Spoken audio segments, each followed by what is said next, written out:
Jumpa lagi dengan podcast KKIHK. Dalam kesempatan ini kita tetap masih membawa tema yang sama, yaitu Hari Kampanye Komunikasi Sedunia, dengan tema besarnya adalah menjaga wajah dan suara manusia. Dan kali ini kita akan mengangkat sebuah percakapan yang sangat menarik, yaitu berkenalan dengan komunitas Pulau Bamora di Hong Kong. Dan nanti kita akan ingin tahu lebih banyak tentang bagaimana para pekerja migran asal NTT, Nusa Tenggara Timur, ya. Nah, tema khusus yang akan kita angkat dalam pembicaraan ini adalah, pada episode ini adalah suara keadilan, solidaritas dan kepedulian terhadap sesama para pekerja migran domestik di Hong Kong dan di mana teman-teman Pulau Bamora berada.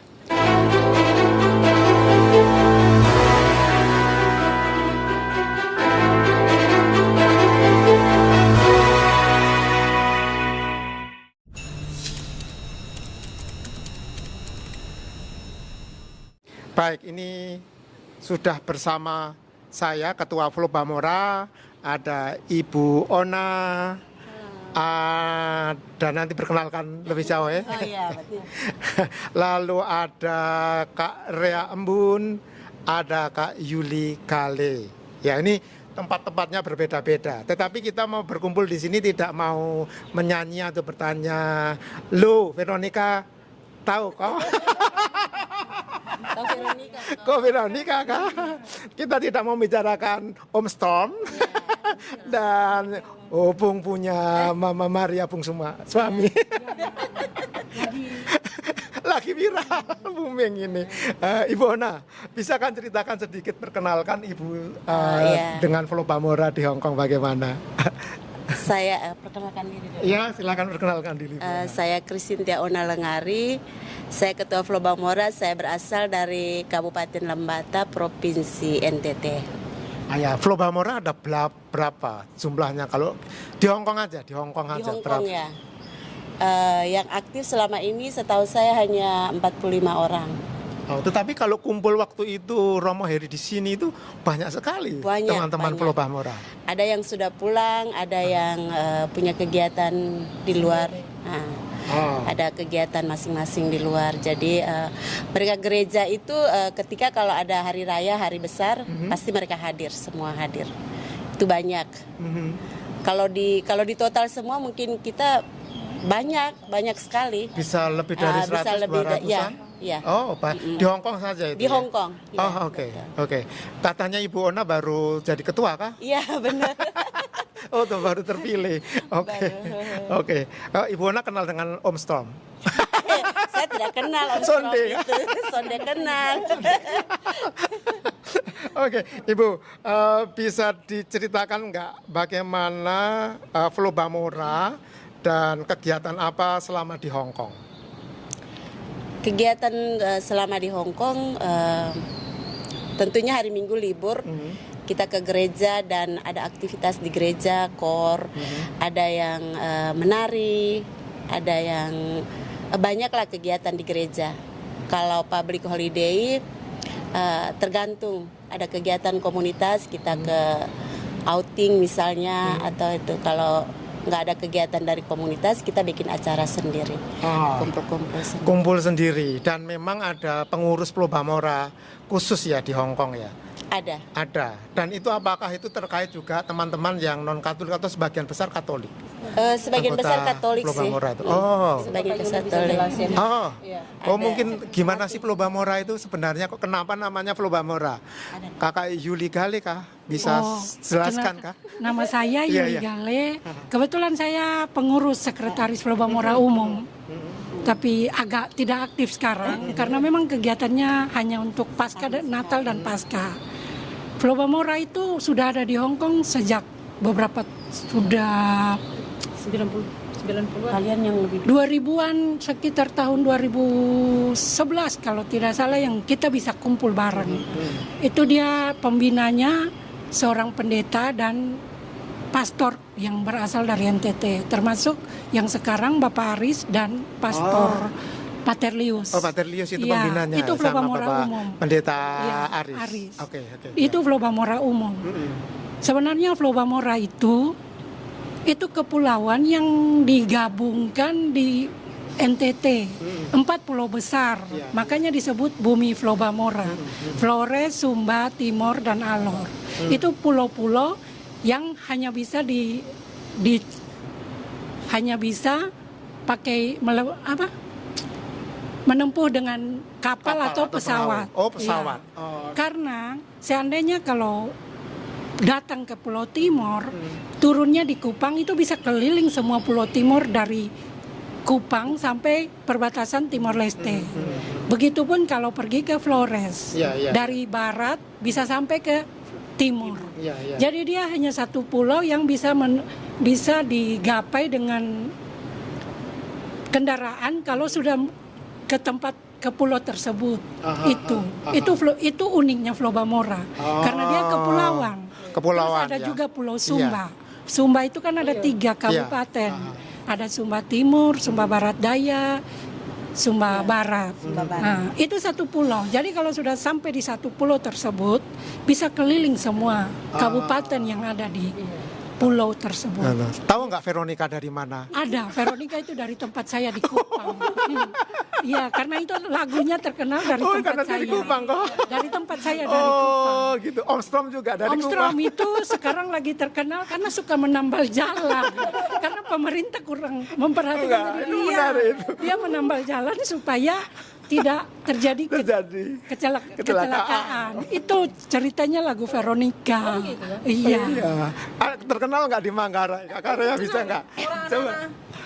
Gimana? Ya, terkenal, saya juga heran begitu. Veronica itu siapa begitu. Terus mereka bilang itu anak-anak di grup Manggarai di sini, mereka itu lagu. Oh, saya kira kan mungkin ada kasus-kasus apa begitu tentang Ibu Veronica. Oh, ternyata itu sebuah lagu. Ya, di pesta di mana itu sudah booming lah lagu itu. Oh, anak-anak Tapi saya Manggarai telat pun gitu. juga nyanyi. Iya. Saya NTT lah, orang NTT. Iya. Sekarang sampai di TV nasional. Iya. Pak. Oh, bentar. Sebelum ini aja sudah 3 ya. Ibu Ona dari Lembata, Kakak Saya dari Yu Kupang. dari Kupang, Kak Rea dari mana? Manggarai. Manggarai. Itu sudah beda semua. Beda semua ya. Ada budaya juga. Oh, gitu. Jadi ini dari Flores bagian barat, kalau ini Flores bagian timur. Kalau saya datang dari Pulau Timur, yang ada di situ ibu kota provinsinya, Iya. Kota Kupang. Iya, Itu. iya. Nah, sekarang setelah berkenalan dengan yang namanya Flobamora dan Pulau Timur atau Nusa Tenggara Timur. Apakah Nusa Tenggara Timur masih satu provinsi atau sudah pecah? Belum kan? Belum. Masih. Masih. Ah, Masih ada belum. rencana, Iya. tapi belum. Karena itu kita sudah mendengar ketika kita masih sekolah. Iya. Terus sekarang juga masih digaung-gaungkan tapi belum sampai terjadinya perpecahan. Oh, Jadi belum. masih satu NTT, Satu Nusa Tenggara NTT Timur. gitu ya. Nanti Tuhan tolong. Oh, nanti Tuhan tolong. Itu sudah kata-kata yang mujarab, nanti Tuhan tolong itu. Nah, Atau Nusa tetap tertinggal. Oh, Nusa Benar, tetap bisa. Dia banyak plesetan iya. bahasa. Iya. Nah, apakah kalau nanti Tuhan tolong, kita mau ngomong bagaimana Tuhan menolong masyarakat NTT kalau mau membicarakan soal masalah pekerja migran? Apakah misalnya bisa satu-satu nih?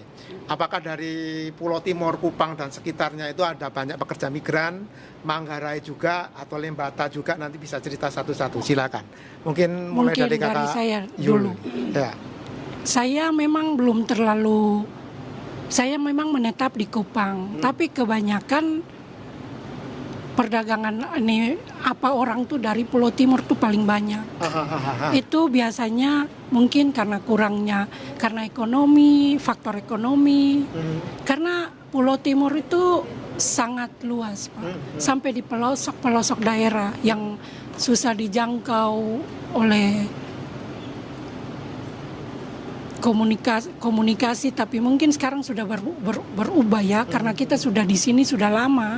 Terus melihat situasi di dunia media sosial, kita sering melihat teman-teman dari, kalau seperti saya yang dari Kupang, sering melihat teman-teman yang dari pelosok-pelosok di Pulau Timur itu bisa tahu, oh ternyata di tempat mereka sudah ada media sosial.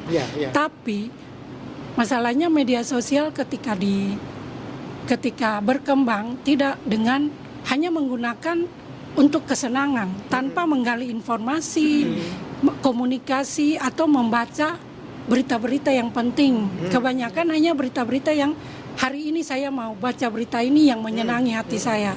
Tapi mereka tidak membaca berita yang berguna untuk seandainya kalau mereka mau pergi merantau keluar. Itu banyak yang merantau keluar. Itu dari Kupang dan sekitarnya itu banyak kah? Kalau Kupang lumayan, apalagi di pelosok-pelosok seperti ada Amarasi, Soe, Keva, Atambua, Belu itu banyak. Kemana kebanyakan? Kebanyakan ke Malaysia. Ke Malaysia? Iya, kebanyakan ke Malaysia. Itu laki-laki dan perempuan? Laki-laki dan perempuan. Oke. Ya, karena di Pulau Timur, mungkin karena faktor ekonomi, terus juga faktor kekeluargaan, atau faktor menghormati yang lebih tua. Jadi kalau ketika mereka datang membawa sirip pinang, sirip pinang itu datang ke keluarga yang istilahnya berkekurangan dan ekonominya pas-pasan. Kalau mereka sudah datang membawa sirip pinang, lalu ya sekedar ngobrol tentang pekerjaan di luar sana, kan terbuai. Akhirnya mereka ikut saja tanpa mengetahui konsekuensinya begitu. Iya. Apakah juga di Manggarai Kak Rea itu sirip pinang kekeluargaan itu lalu mengikat orang untuk atau mendorong orang untuk ikut bermigrasi atau keluar pergi merantau? Oh iya, kalau orang Manggarai itu bir. Iya, orang Manggarai itu batang bertamu kalau misalnya ada maksudnya dia bawa bir. Entah di rumah ada laki-laki, tidak ada laki, kita bawa bir. Itu berarti dia ada maksudnya. Oh, perempuan sama laki-laki sama minum bir kah? Kalau ada maksud iya, kita gitu. Oke. Jadi kalau di timur itu orang bawa sirip pinang berarti dia ada maksudnya. Kita di Manggarai bawa bir. Orang Manggarai datang kalau tidak bir ayam. Jadi itu nanti resmi kita terima berarti dia datang ada maksudnya. Jadi orang yang bekerja itu juga ya kayaknya begitu Pak, karena dari ekonomi, faktor ekonomi begitu.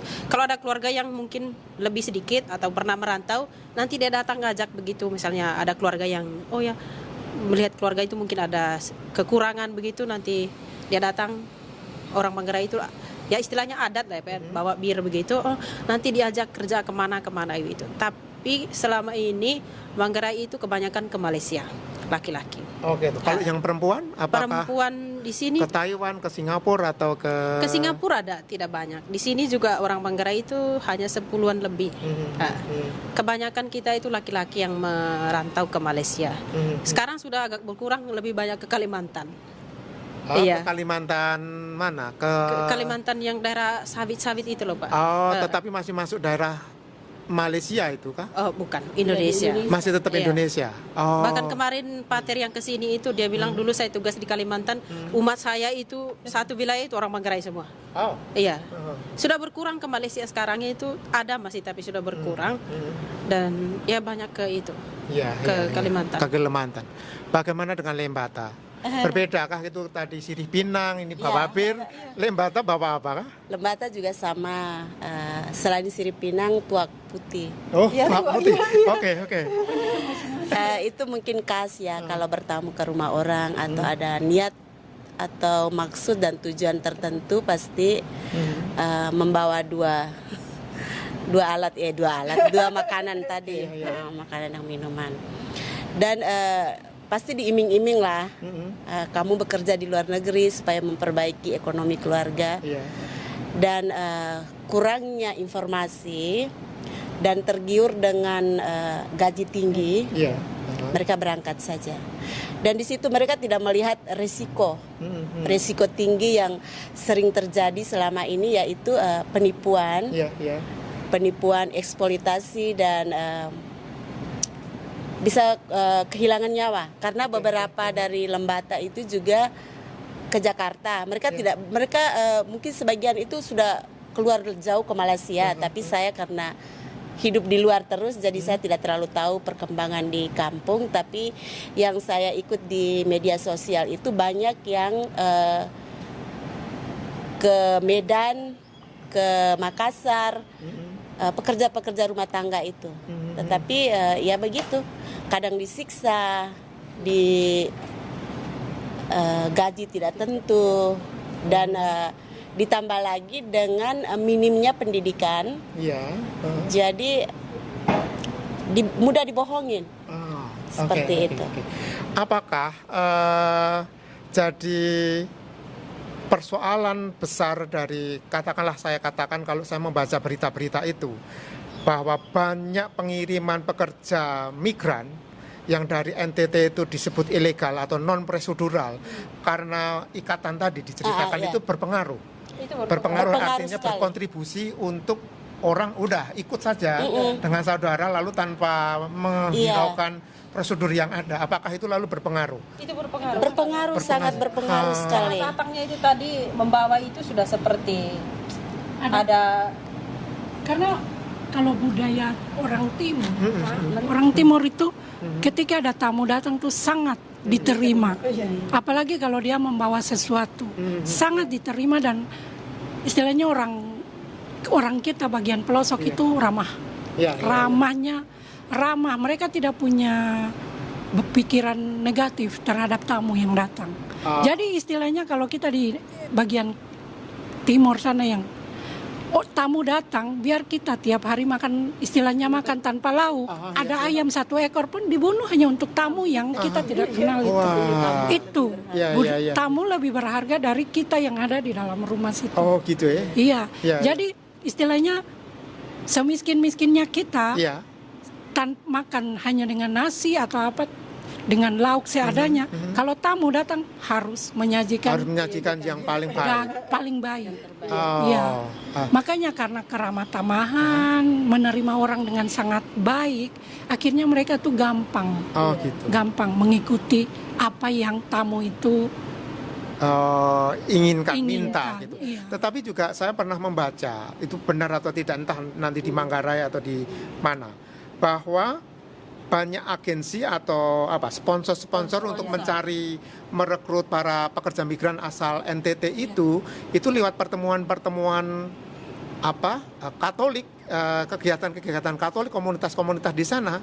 Lalu apakah agensi di sana seperti apa?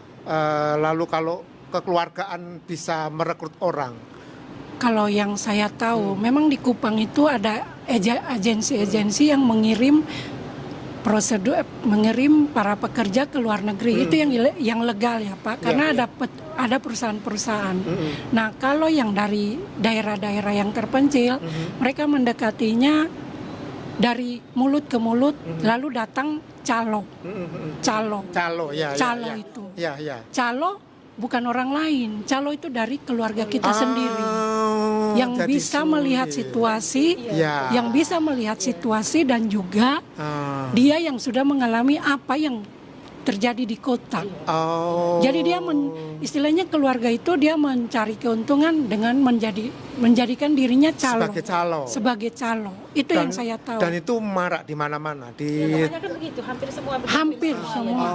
Oh ya, kayak bilang, kakaknya dia itu cari orang begitu. Kakaknya dia cari orang. Jadi nanti semua ikut begitu, karena ya ada saling kenal keluarga begitu. Oke. Apakah memang ketertarikan dan calo itu menarik teman-teman atau saudara-saudara dari NTT untuk ikut calo lalu pergi keluar seperti Bu Ona tadi jelaskan, tanpa tahu, pokoknya ikut saja, tidak tahu konsekuensinya, ikut saja, semacam itu. Apakah memang itu menarik? Apakah tidak ada semacam peluang kerja di NTT yang menarik dan bisa bisa membuat harapan mendapatkan gaji yang layak semacam itu. Gimana? Mungkin nanti satu-satu bisa cerita Iya. soal itu. kondisinya. Kalau untuk pulau, mungkin untuk kita NTT khususnya mental PNS-nya itu tinggi. oke. Mental PNS-nya itu tinggi dan masyarakat kita juga melihat seseorang itu dari berpakaian, pakaian dinas. Nah, jadi ketika seseorang itu sudah mengenal keluarga yang lain atau Pulau Timur itu kan pelosok-pelosok, Pak. Iya, Kalau iya, sudah sampai di Kupang saja mereka sudah merasa wah gitu toh. Jadi gampang untuk mungkin dengan minimnya pendidikan. Iya. Karena pendidikan di sana itu untuk yang pelosok-pelosok itu perempuan itu sangat terbatas. Maksudnya terbatas? Istilahnya banyak kalau untuk mau mungkin sekarang sudah lumayan ya, tapi kalau untuk yang apa tuh SD, SMP saja sudah karena ekonomi, faktor ekonomi juga. Jadi gampang diiming-iming. Begitu. Jadi faktor ekonomi itu memang misalnya memang sulit untuk mencari pekerjaan yang layak selain PNS, maka ingin semua jadi PNS. Iya. Atau kerja keluar. Kerja keluar. Apakah itu sama juga di Manggarai? Saya kira dengar Manggarai itu cukup maju karena di sana banyak komunitas dan para suster, brothers, imam di sana. Kalau gimana? Manggarai itu Manggarai Baratnya sektor pariwisatanya itu kan melejit dari Pulau Komodo itu. Iya,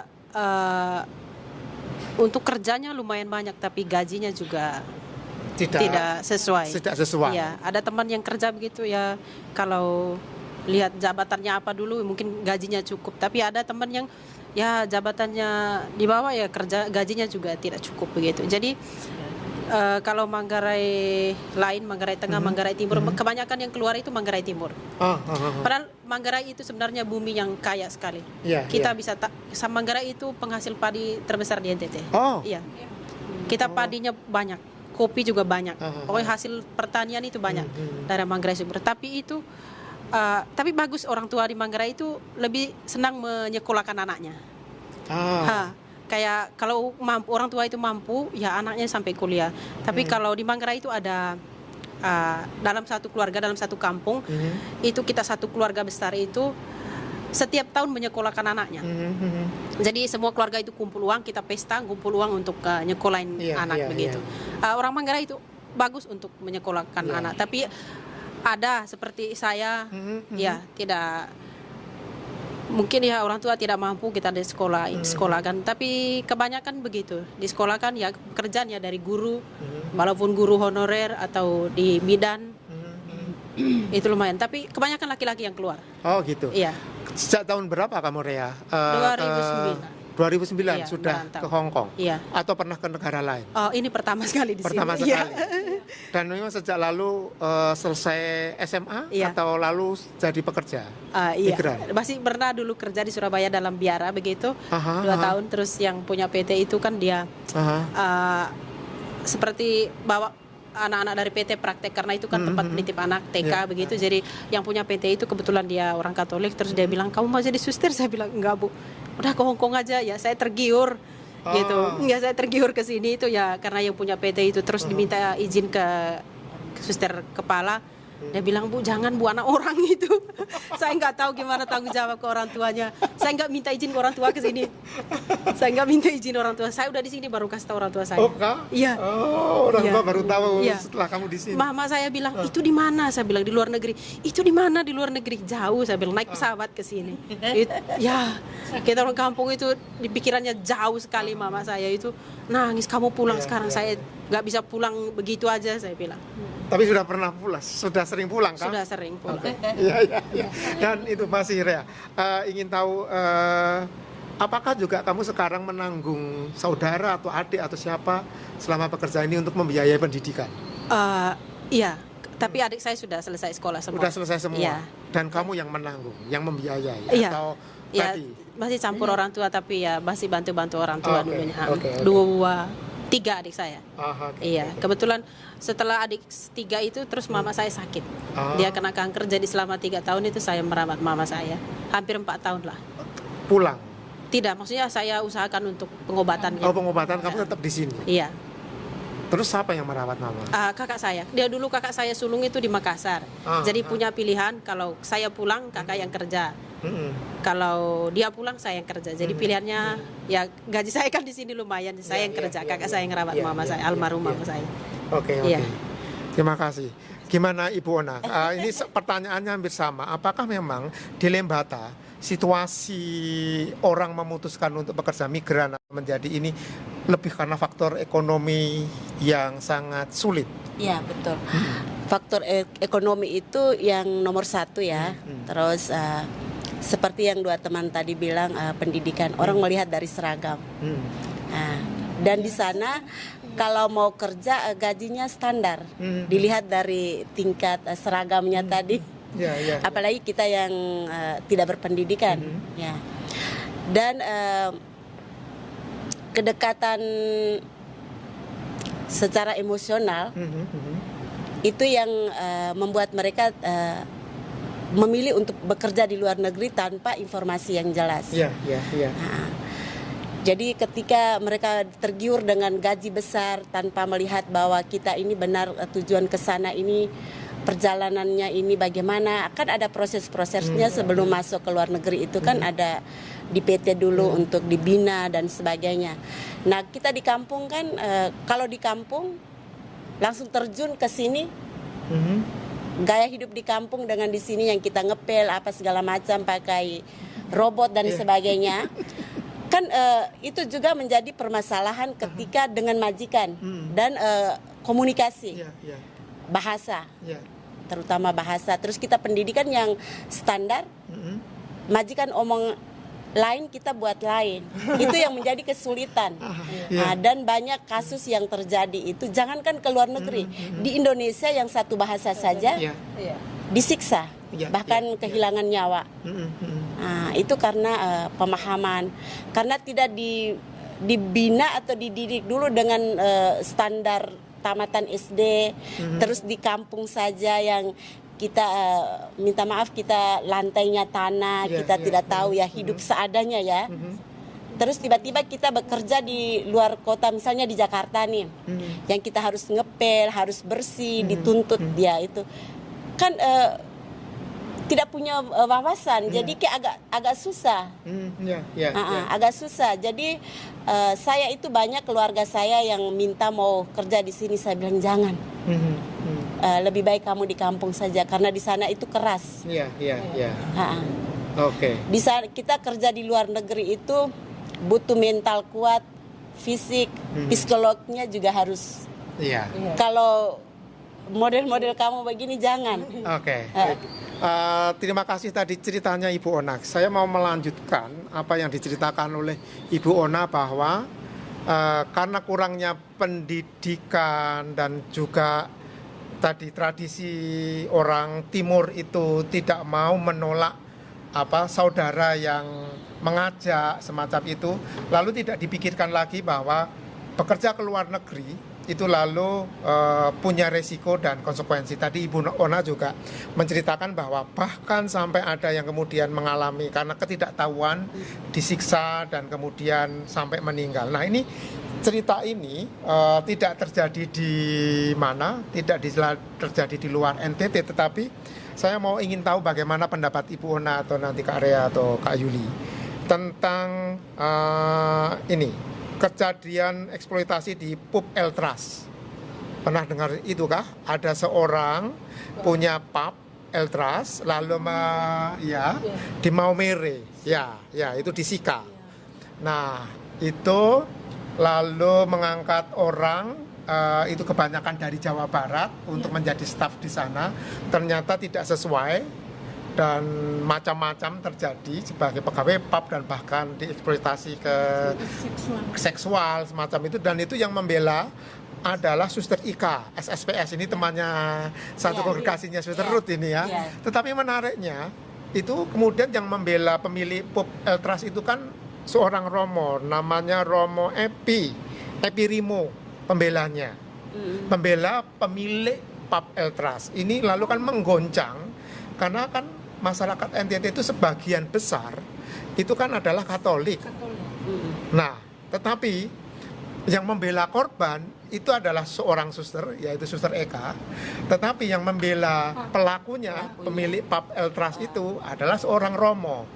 Bagaimana pendapat teman-teman ketika mendengar ini? Ya waktu itu kan selesai, dimenangkan, korban menang, Suster Eka itu menang, dan makanya Bapak Gubernur Jawa Barat itu kan lalu memuji Suster Eka itu ya. Mendengar cerita ini, bagaimana sebenarnya kondisi di sana menurut teman-teman? Terserah bagaimana teman-teman mau menceritakan pandangan ini dan pendapat tentang masalah pub El Trust. Ternyata perdagangan manusia pun terjadi di Maumere, di El Trust. Gimana? Saya rasa mungkin saya hanya membaca. Kita hanya membaca saja. Saya gimana? hanya membaca ketika Suster Ika datang menolong korban. Tapi hanya sampai untuk yang memiliki dan membela pub itu seorang Romo, kita tidak tahu. Iya. Tidak tahu. Kita tidak tahu. Ya, itu yang kemudian mengapa itu lalu menjadi sangat ramai riuh di Karena- masyarakat NTT. Iya. Kenapa lalu berhadap-hadapan ini? Karena kan gereja Katolik itu kan tidak mau seseorang membela Yang bisa jadi karena pelaku semacam itu. Sekarang di NTT itu entah di mana saja ya, khususnya yang mengeksploitasi teman-teman saudara-saudara kita dari NTT itu bukan hanya orang luar, tapi orang-orang yang dekat dengan kita dan yang seandainya seperti berjubah, orang-orang berjubah juga. Iya. Entah orang-orang berjubah dan oknum-oknum yang memiliki jabatan. Jadi bukan hanya calo-calo. Bukan hanya calo-calo. Iya, kita tidak membicarakan orang-orang penting di dalam pemerintahan yang Iya, punya iya. jabatan. Iya. Tapi memang kita lihat situasinya, mereka salah satu yang mendukung. Tidak mungkin kan yang mereka bisa semuanya bisa mengeksploitasi kita Iya. tanpa surat. Iya. Semua kan butuh surat. Terus kalau memang surat itu tidak mungkin datang tanpa ada orang di dalam, oknum-oknum yang kita sebut, entah itu di imigrasi kita tidak menyebut, tapi oknum polisi, bahkan orang-orang berjubah, entah itu Katolik, Protestan, Muslim, kita tidak tahu, hanya orang-orang, karena kita kadang mempercayai mereka, mempercayai tanpa melihat ke belakang, apalagi dengan orang kita. Oh, dia seorang imam, oh dia seorang suster, oh dia seorang pendeta, ataupun apalah itu, atau oh dia seorang polisi atau apa, kan hanya melihat luarnya doang, tapi kita tidak tahu hatinya. Nah, oknum-oknum ini yang mungkin bisa jadi bagian dari salah satu yang mendukung eksploitasi itu. Iya. Saya mendengar ini agak bergidik. Saya juga hanya membaca berita, tetapi ini cukup beritanya viral di mana-mana gitu. Bisa jadi juga Gimana Bapak tadi? karena ada hubungan keluarga itu Iya, tadi. iya, iya. Itu kepersaudaraannya kan kuat sekali di Nusa Tenggara Timur. Apalagi kalau kita ada keluarga di dalamnya, ada jabatannya entah dalam gereja, dalam pemerintahan. Ya kaget juga kita ya ada pastor yang melindungi pelaku atau berpihak kepada pelaku. Ya karena itu tadi Nusa Tenggara Timur itu kekeluargaannya itu tinggi sekali. Iya.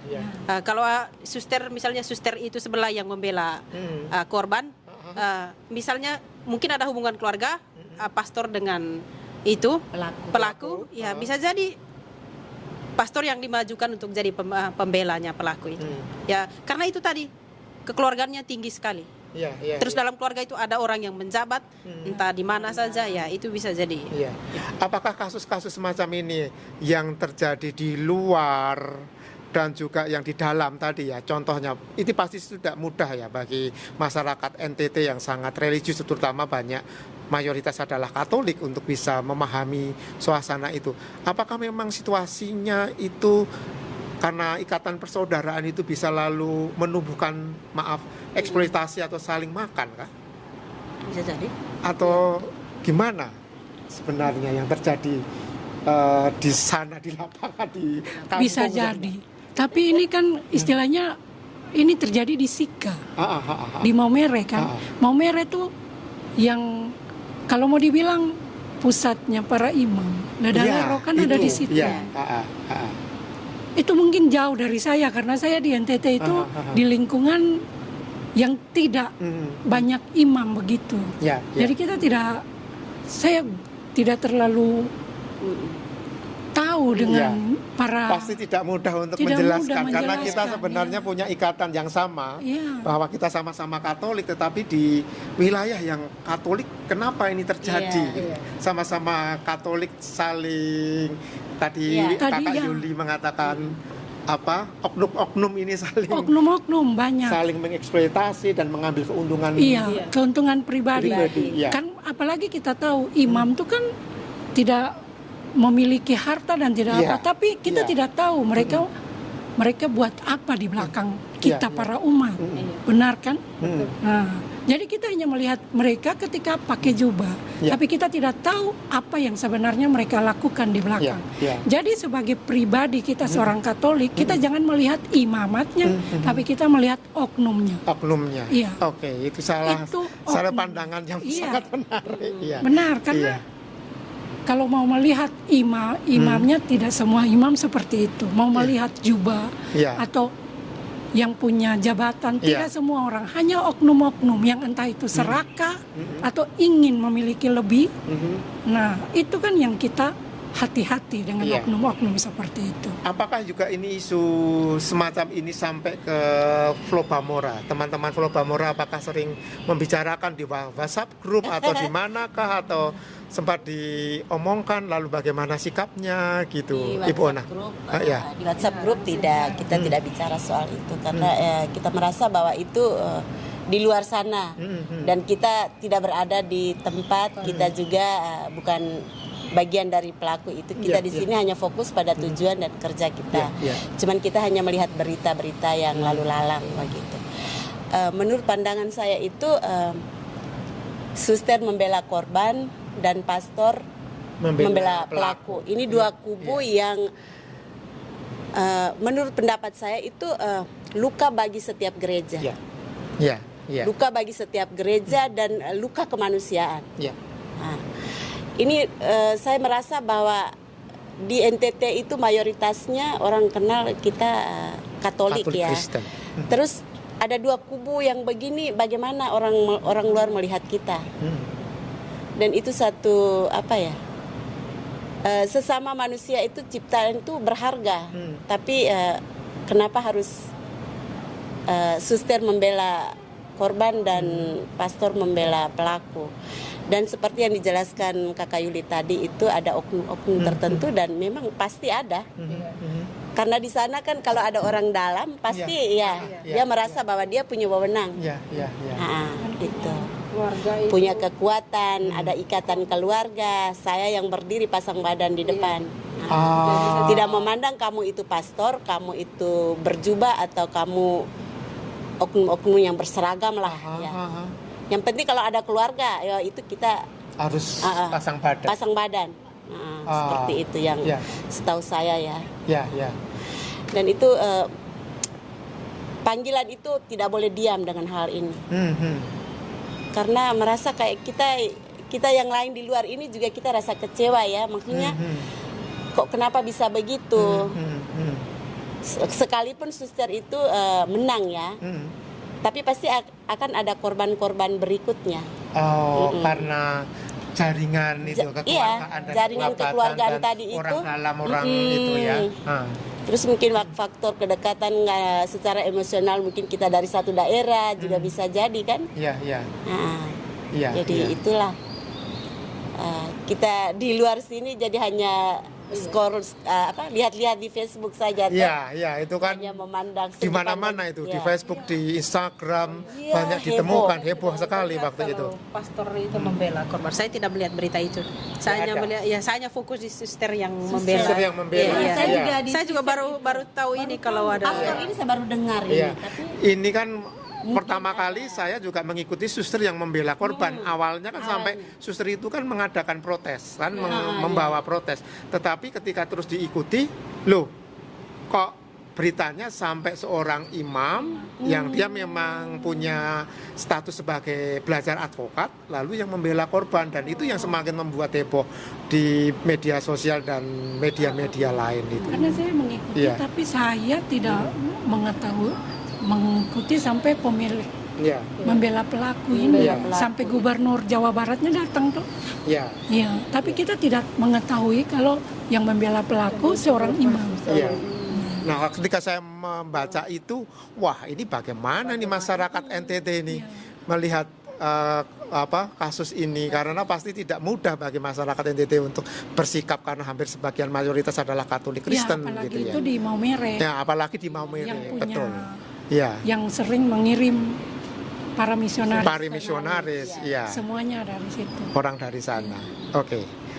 Banyak juga kasus para pekerja migran asal NTT yang ditangani oleh Suster Laurencia itu pulang dalam peti jenazah, dan dari tahun ke tahun angkanya itu terus naik. Terus naik. Iya, bagaimana sebenarnya? Misalnya Flo Bamora atau teman-teman siapa bisa cerita soal ini, bagaimana tanggapannya dan bagaimana sebenarnya pemerintah sendiri lalu menanggapi kasus ini, pemerintah di NTT. Ya, ya. Saya dulu Pak dari daerah saya Manggarai itu kebetulan kepala imigrasi yang sekarang itu dulu dia bertugas di imigrasi Hong Kong. Di maksudnya di konsulat Pak Charles, iya. Oh, Pak Charles. Ya. Jadi pas beliau itu bertugas di Manggarai itu dia hubungi saya. Di Manggarai itu daerah mana yang paling banyak mengirim pekerja keluar. Jadi saya kasih tahu ke beliau bahwa daerah ini daerah itu. Sekarang beliau itu punya program desa binaan imigrasi.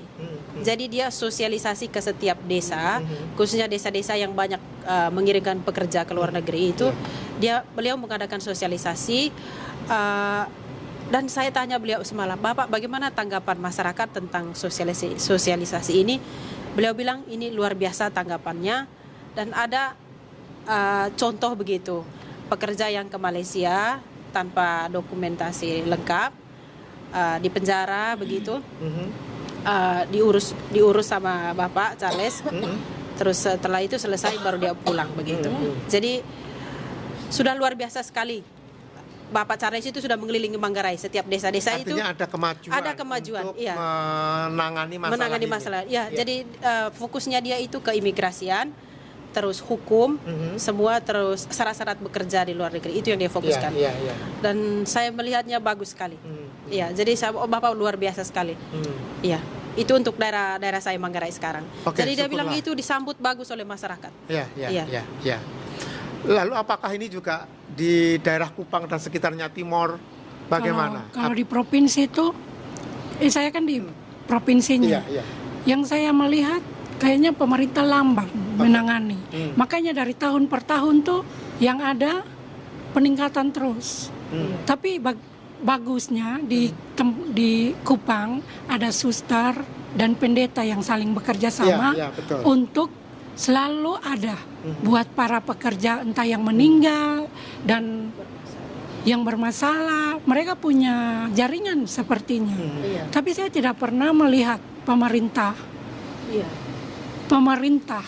pusat tuh menanggapi itu.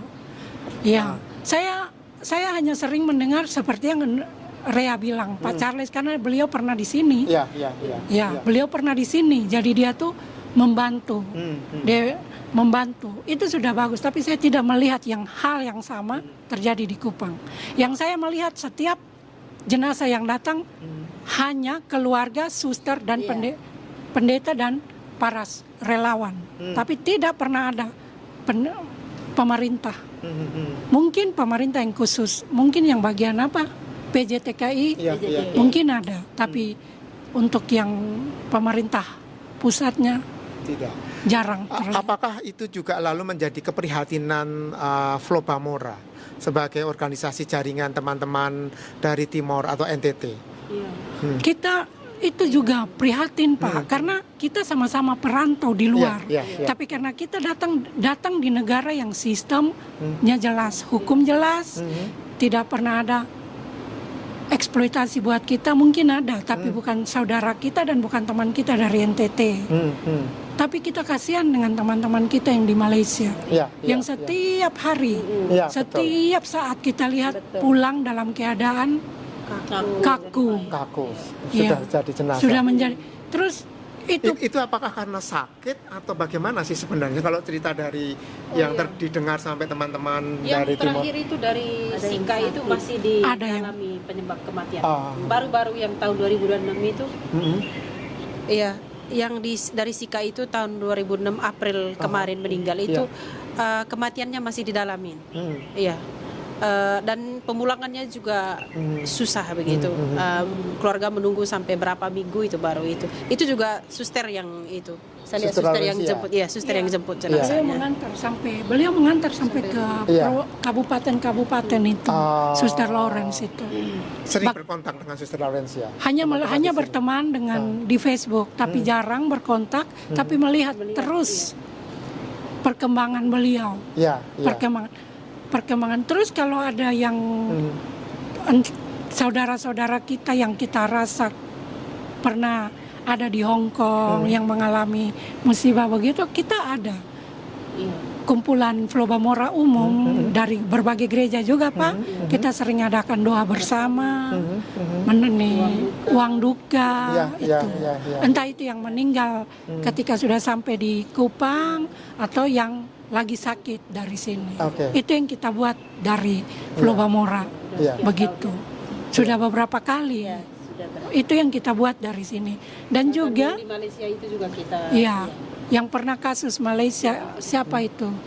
Itu kita juga pernah dengan Pater Heri, kita pernah bakar lilin di depan KJRI.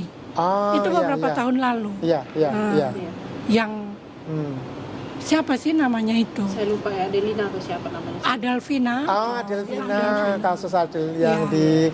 di ini ya, Iya. Malaysia. Malaysia itu. Yang kasusnya disiksa kan? Disiksa Iya, itu. iya, Iya. iya, iya. Terus ada beberapa kali kita sering bakar doa damai, bakar lilin, itu yang Flobamora Hong Kong lakukan. Yang lakukan. Iya. Iya, iya. Begitu, Flobamora umum. Iya. Sekarang pertanyaannya begini, mungkin nanti bisa satu persatu sebagai harapan ya, menyatakan bahwa bagaimana dengan situasi di teman-teman dari masyarakat di NTT sendiri yang tidak mudah karena faktor ekonomi dan faktor keadilan sosial, juga masyarakatnya yang harus memperjuangkan sendiri bagaimana untuk hidup lebih sejahtera dan lebih adil.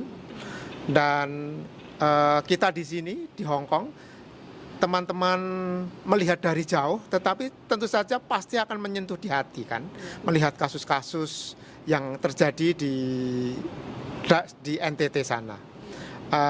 Bu Ona, apa harapannya untuk komunitas KKIHK yang teman-teman dari NTT menjadi bagian dari komunitas bersama, karena di sana di KKIHK ini kan banyak dari Jawa Timur, dari Jawa Tengah, dan dari mana gitu, tetapi menjadi satu di sini. Ibu Ona punya harapan atau pikiran apa? Harapan saya itu ketika ada teman-teman yang bermasalah, mungkin misalnya ada kematian begitu, kita doa bersama, penggalang dukungan, dan kita saling menguatkan untuk jangan takut bersuara. Jangan takut bersuara terus, karena saya pribadi saya menilai pemerintah NTT khususnya itu gagal, Ya. sangat gagal. Karena ketika para pekerja itu keluar, lebih banyak kasus yang dialami selama ini yang kita lihat itu di Malaysia itu selalu kirim pulang mayat. Ya. Tapi pemerintah di situ malas tahu begitu. Ya. Padahal ini adalah anak-anak daerah sendiri loh. Tapi mereka ini kan manusia ini punya harga. Ya. Ya. Seperti sudah mandiri saja. Jadi orang tua mungkin mendekati seperti suster, pastor mereka untuk bantu memulangkan jenazah mungkin dari kota Kupang ke daerah-daerah terpencil gitu kan. Ya. Itu kan sangat saya macam kecewa juga pemerintah ya biar mau ganti berapa kali gubernur tetap gagal. Tetap seperti itu dan kita berjuang sendiri. Jadi ini menjadi satu perhatian untuk pemerintah. Karena kita tidak di tempat ini, kita ini setiap tahun berkembang. Ya. Jadi kalau kita dengan begitu bagaimana dengan masa depan adik-adik kita yang lain, anak-anak kita yang lain. Bahkan kami yang sudah di sini kan sudah nanti tua kami pulang. Terus karena faktor ekonomi tadi, anak-anak kami ya kita tidak berharap ya. Kalau kita punya tabungan pasti kita menyekolahkan anak kita. Tapi kalau yang tidak punya, pasti mereka akan datang ke sini. Dan itu sampai kapanpun, sampai 7 turunan orang. Tapi kalau pemerintah tidak mengambil sikap untuk membangun lapangan kerja dengan pendidikan standar, edukasi mereka dengan informasi-informasi yang jelas, dibina dulu, ditempa dulu, baru dikirim keluar. Supaya ketika mereka di luar sana, di luar negeri sana, mereka sudah tahu, oh, saya sudah bisa bela diri saya sendiri ketika saya menghadapi situasi seperti ini. Harus sudah punya wawasan. Ya. Mental harus kuat, fisik, psikolognya juga harus kuat. Iya. Harus baik. Oke. Saya rasa seperti itu. Jadi intinya bahwa pemerintah gagal. Luar biasa. Ya. Kritik yang sangat tajam. Gimana Karya? Kalau Karya sendiri punya harapan apa? Entah untuk komunitas ini, untuk masyarakat di sana, atau untuk pemerintah? Ya, saya melihat dari programnya Ketua Imigrasi Labuan Bajo yang baru itu, Bapak itu luar biasa. Iya, luar biasa. Karena dia benar turun sendiri ke desa-desa. Dia datang ke rumah-rumah warga. Dia datang mengunjungi orang yang sudah pulang dari Malaysia, yang punya masalah, yang pernah di penjara. Jadi dia gali masalahnya, terus dia edukasi yang lain. Jadi menurut saya itu, karena ada berapa itu di Indonesia, di NTT itu ada berapa sih imigrasinya? Banyak. Ya, harapan saya itu selain di Labuan Bajo itu, kepala imigrasi yang lain juga lakukan hal seperti itu. Karena itu benar-benar luar biasa dampaknya. Iya, seperti adik saya itu proses dia memang kuliah, tapi dia langsung ke Jepang. Itu kerja formal. Prosesnya itu gampang sekali. Iya. Jadi saya berharap pemerintah yang lain juga, bagian imigrasi juga memperjuangkan hal ini. Datang langsung ke masyarakat, edukasi langsung masyarakat, khususnya orang tua.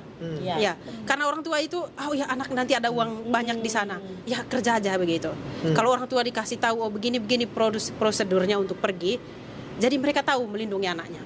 Jadi menurut harapan saya itu saja, Pak. Oke, terima kasih Ria. Kak Yuli, bagaimana? Saya meneruskan dulu dari yang Karya itu, karena beliau waktu di Hong Kong kan akrab dengan kita, sering ke komunitas Katolik juga kan, ya. Jadi beliau pernah telepon dengan saya, sering komunikasi karena memang dia sudah mengalami langsung di lapangan.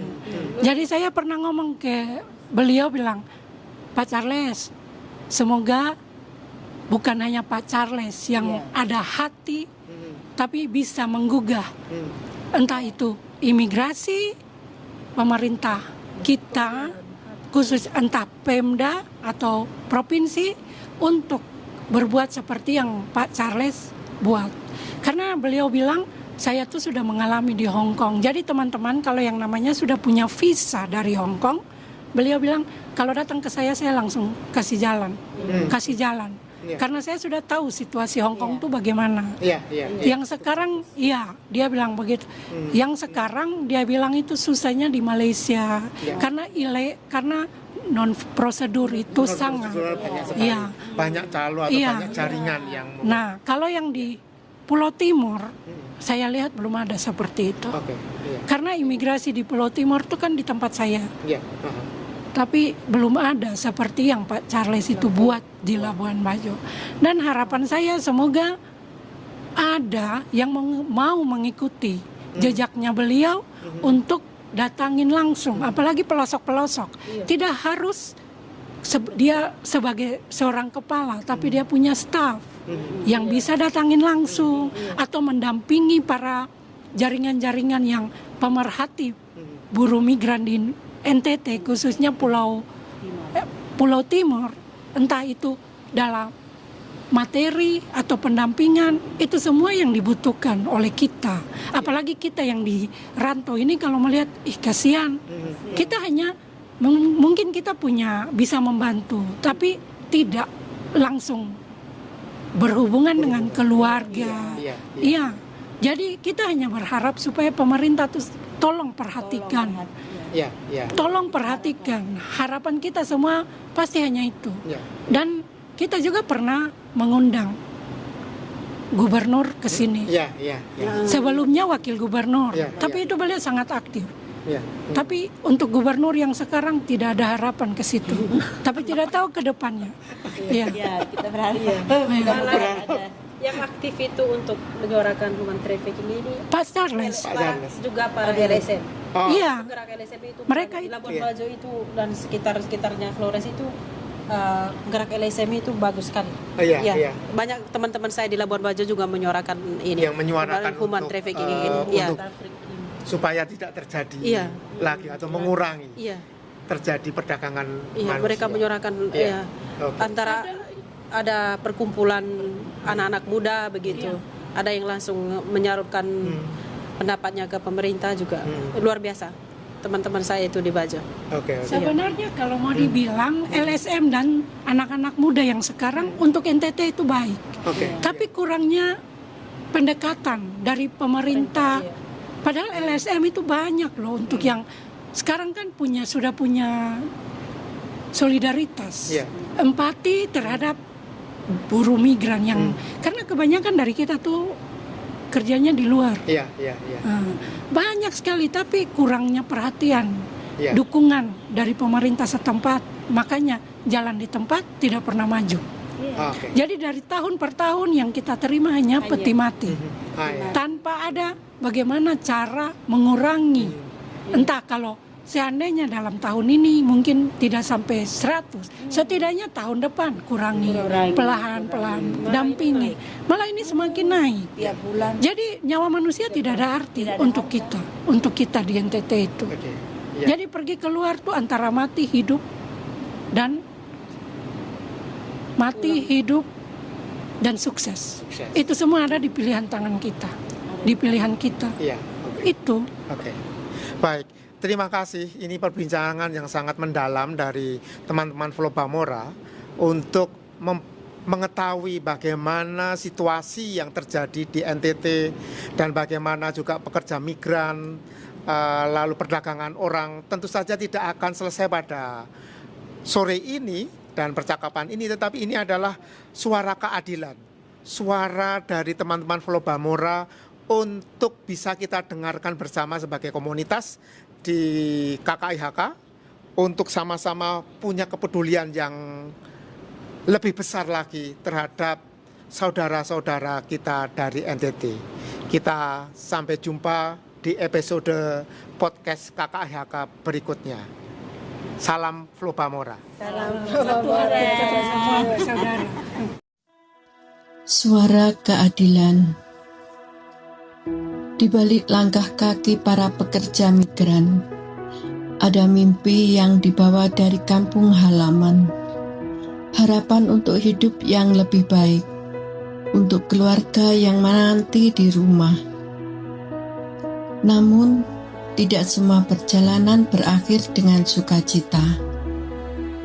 Dari tanah Nusa Tenggara Timur, banyak saudara kita berangkat dengan harapan, tetapi terjebak dalam ketidakadilan, menjadi korban perdagangan manusia, mengalami eksploitasi, bahkan ada yang pulang dalam keadaan tak bernyawa. Di tengah kenyataan yang menyakitkan ini, kita tidak boleh diam. Iman kita mengajarkan bahwa setiap manusia memiliki martabat yang luhur. Bukan barang, bukan angka, bukan alat kerja. Mereka adalah saudara kita. Mereka adalah wajah Kristus yang terluka. Komunikasi bukan sekedar menyampaikan berita. Komsos adalah panggilan untuk bersuara, menyuarakan keadilan, menghadirkan kebenaran, dan membela mereka yang tak lagi mampu bicara. Melalui solidaritas, kita berdiri bersama, menguatkan yang lemah, menghibur yang berduka, dan memastikan bahwa tidak ada satupun dari kita yang dilupakan. Karena setiap satu saudara menderita, kita semua ikut terluka. Dan ketika bersuara bersama, kita menghadirkan harapan bahwa dunia bisa menjadi lebih adil, lebih manusiawi, dan lebih seturut dengan kasih Allah. Inilah suara kita, suara keadilan, suara persaudaraan, suara yang tidak akan diam. Tunggu. Kenal Veronica kok, Veronica yang Om Strom anak nona Niko. Om Strom yang biasa tambal jalan lubang tuko. Bukan yang itu, tapi Mama Maria pun suami. Tak kasih kenal saya dan Veronica dulu. Dia pun mama suka laki-laki Bisa bahasa Inggris. bahasa Inggris kecil. Coba satu kalimat. Bluetooth device has connected successfully. Iko Mama Maria kasih khusus tuh pakai Strom.